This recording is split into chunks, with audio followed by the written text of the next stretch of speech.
ओम नमः शिवाय। विद्येश्वर संहिता अध्याय 17वां भाग 2 कर्म माया और ज्ञान माया का तात्पर्य। शिवलोक के वैभव का वर्णन। शिव भक्ति का सत्कार। अगर आप चैनल पर नए हैं तो वीडियो को लाइक और सब्सक्राइब करना ना भूले और कमेंट में ओम नमः शिवाय जरूर लिखे। धन्यवाद। कर्म माया और ज्ञान माया का तात्पर्य। माँ का अर्थ है लक्ष्मी, उससे कर्मभोग प्राप्त होता है, इसलिए यह माया अथवा कर्म माया कहलाती है। इसी से ज्ञान भोग की प्राप्ति होती है, इसलिए उसे माया या ज्ञान माया भी कहा गया है। उपर्युक्त सीमा से नीचे नश्वर भोग है और ऊपर नित्य भोग। नश्वर भोग में जीव सकाम कर्मों का अनुसरण करता हुआ विभिन्न योनियों व लोकों के चक्कर काटता है। बिंदु पूजा में तत्पर रहने वाले उपासक नीचे के लोकों में घूमते हैं। निष्काम भाव से शिवलिंग की पूजा करने वाले ऊपर के लोक में जाते हैं। नीचे कर्मलोक है और यहाँ सांसारिक जीव रहते हैं। ऊपर ज्ञान लोक है जिसमें मुक्त पुरुष रहते हैं और आध्यात्मिक उपासना करते हैं। शिवलोक के वैभव का वर्णन। जो मनुष्य सत्य अहिंसा से भगवान शिव की पूजा में तत्पर रहते हैं, कालचक्र को पार कर जाते हैं। कालचक्रेश्वर की सीमा तक महेश्वर लोक है। उससे ऊपर वृषभ के आकार में धर्म की स्थिति है। उसके सत्य, शौच, अहिंसा और दया 4 पाद हैं। वह साक्षात शिवलोक के द्वार पर खड़ा है। क्षमा उसके सींग हैं, शम कान हैं। वह वेदध्वनि रूपी शब्द से विभूषित है। भक्ति उसके नेत्र व विश्वास और बुद्धि, मन, क्रिया आदि धर्मरूपी वृषभ हैं, जिस पर शिव आरूढ़ होते हैं। ब्रह्मा, विष्णु और महेश की आयु को दिन कहते हैं।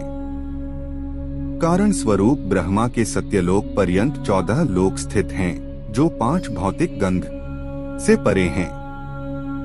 उनसे ऊपर कारण रूप विष्णु के 14 लोक हैं तथा इससे ऊपर कारण रूपी रुद्र के 28 लोकों की स्थिति है। फिर कारणेश शिव के 56 लोक विद्यमान हैं। सबसे ऊपर 5 आवरणों से युक्त ज्ञानमय कैलाश है, जहाँ 5 मंडलों, 5 ब्रह्म कालों और आदि शक्ति से संयुक्त आदिलिंग है, जिसे शिवालय कहा जाता है। वहीं पराशक्ति से युक्त परमेश्वर शिव निवास करते हैं। वे सृष्टि, पालन, संहार, तिरोभाव और अनुग्रह आदि कार्यों में कुशल हैं। नित्य कर्मों द्वारा देवताओं का पूजन करने से शिव तत्व का साक्षात्कार होता है। जिन पर शिव की कृपा दृष्टि पड़ चुकी है, वे सब मुक्त हो जाते हैं।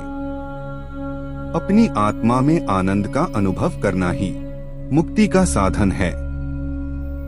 जो पुरुष क्रिया, तप, जाप, ज्ञान और ध्यान रूपी धर्मों से शिव का साक्षात्कार करके मोक्ष को प्राप्त कर लेता है, उसके अज्ञान को भगवान शिव दूर कर देते हैं। शिव भक्ति का सत्कार। साधक 5 लाख जाप करने के पश्चात भगवान शिव की प्रसन्नता के लिए महाभिषेक एवं नैवेद्य से शिव भक्तों का पूजन करे। भक्त की पूजा से भगवान शिव बहुत प्रसन्न होते हैं। शिव भक्त का शरीर शिवरूप ही है। जो शिव के भक्त हैं और वेद की सारी क्रियाओं को जानते हैं, वे जितना अधिक शिव मंत्र का जाप करते हैं, उतना ही शिव का सामीप्य बढ़ता है। शिव भक्त स्त्री का रूप पार्वती देवी का है तथा मंत्रों का जाप करने से देवी का सान्निध्य प्राप्त हो जाता है। साधक स्वयं शिवस्वरूप होकर पराशक्ति अर्थात पार्वती का पूजन शक्ति, बेर तथा लिंग का चित्र बनाकर अथवा मिट्टी से इनकी आकृति का निर्माण करके प्राण प्रतिष्ठा कर इसका पूजन करे। शिवलिंग को शिव मानकर अपने को शक्ति रूप समझकर शक्ति लिंग को देवी मानकर पूजन करे। शिव भक्त शिव मंत्र रूप होने के कारण शिव के स्वरूप है। जो 16 उपचारों से उनकी पूजा करता है, उसे अभीष्ट फलों की प्राप्ति होती है। उपासना के उपरांत शिव भक्त की सेवा से विद्वानों पर शिवजी प्रसन्न होते हैं। 5, 10 या 100 सपत्नीक शिव भक्तों को बुलाकर आदर पूर्वक भोजन कराएं। शिव भावना रखते हुए निष्कपट पूजा करने से भूतल पर फिर जन्म नहीं होता।